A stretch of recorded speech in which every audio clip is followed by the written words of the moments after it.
Is Dota 2 down? Hello guys and welcome to our channel, welcome to World of Apps. So I know that many of you have problems with Dota 2 right now because I received a lot of messages from people who have issues with it. So as you can see here, a lot of people are complaining.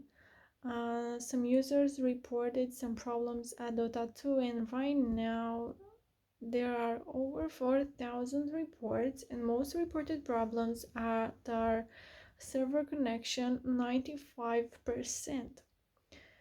If you scroll down, you will see some comments from people who also have issues with Dota 2 right now, so you don't have to worry about it because they will fix this as soon as possible. And you are not the only one. You just have to wait until they fix this.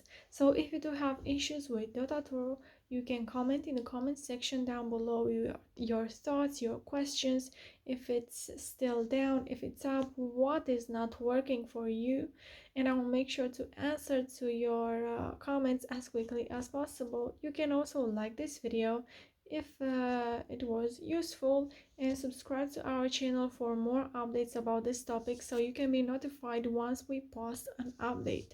Thank you so much for watching guys. Have a great day. Bye bye.